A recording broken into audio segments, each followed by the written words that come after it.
मानव प्रकृति की सबसे अनमोल रचना है। एक मानव ही है जिसके पास बुद्धि, बल, शक्ति, ज्ञान सब कुछ है। अपनी इन्हीं शक्तियों के कारण उसने विश्व में अद्भुत आविष्कार कर जीवन को बहुत सुविधाजनक बना दिया है। लेकिन फिर भी कई बार समाज में मनुष्यों को उनकी स्थिति, पद, धन आदि से आंका जाता है। ऐसे में कई वर्ग के मनुष्यों को अनेक अत्याचारों का सामना करना पड़ता है। इसीलिए 10 दिसंबर को पूरे विश्व में मानव अधिकार दिवस के रूप में मनाया जाता है। आखिर मानव अधिकार दिवस की अवधारणा कैसे प्रारंभ हुई, यह आप सभी अवश्य जानना चाहेंगे।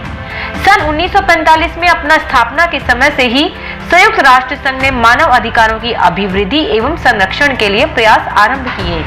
इसी को ध्यान में रखते हुए मानव अधिकार आयोग ने अधिकारों की एक विस्तृत रूपरेखा प्रस्तुत की, जिसे संयुक्त राष्ट्र महासभा ने 10 दिसंबर 1948 को स्वीकार किया।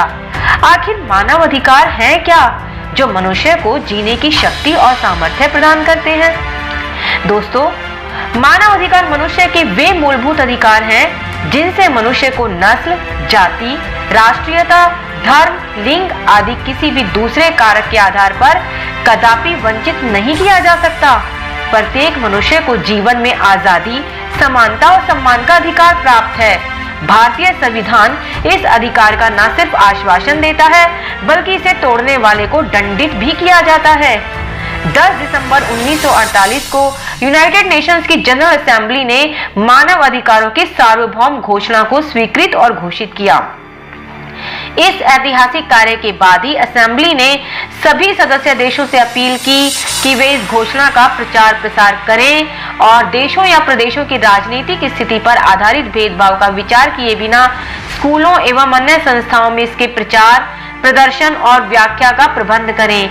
इस घोषणा में न सिर्फ मनुष्य जाति के अधिकारों को बढ़ाया गया, बल्कि महिलाएं और पुरुषों को भी समान अधिकार प्रदान किए गए। भारत सरकार ने 12 अक्टूबर 1993 में राष्ट्रीय मानव अधिकार आयोग का गठन किया तथा 28 सितंबर 1993 से भारत में मानव अधिकार कानून अमल में आया, जिसमें बाल विवाह, महिला अधिकार, बाल मजदूरी, स्वास्थ्य, HIV, भोजन, हिरासत और मुठभेड़ में होने वाली मृत्यु व अल्पसंख्यकों और अनुसूचित जाति एवं जनजाति के अधिकार शामिल हैं। प्रत्येक व्यक्ति के पास स्वतंत्र जीवन जीने का जन्मसिद्ध अधिकार है। मानव अधिकारों के तहत प्रत्येक व्यक्ति को निष्पक्ष न्यायालय द्वारा निष्पक्ष सुनवाई का अधिकार है।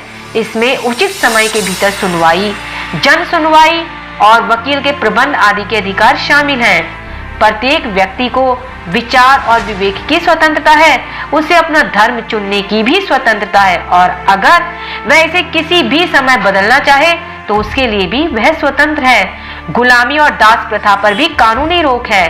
अंतर्राष्ट्रीय कानून के तहत अत्याचार करने पर प्रतिबंध है। प्रत्येक व्यक्ति अत्याचार का विरोध करने के लिए स्वतंत्र है। मानव अधिकार विभिन्न कानूनों द्वारा संरक्षित है, लेकिन अभी भी लोगों, समूहों और कभी-कभी संस्थाओं द्वारा भी इसका उल्लंघन किया जाता है। मानव अधिकारों के दुरुपयोग की निगरानी के लिए कई संस्थान बनाए गए हैं, जहां पर सरकार और कुछ गैर सरकारी संगठन इसकी जांच करते हैं। मानव अधिकारों को ध्यान में रखते हुए ही वर्ष 2005 में सूचना का अधिकार पास हुआ और सूचना के अधिकार से अब पूरी भारतीय जो जनता है वह इसका लाभ उठा रही है।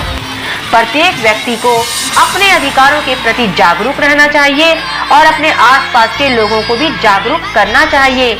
मानव अधिकार दिवस का उद्देश्य तभी सार्थक होगा जब प्रत्येक व्यक्ति अपने अधिकारों के प्रति सचेत होगा। प्रकृति की सबसे अनमोल रचना है।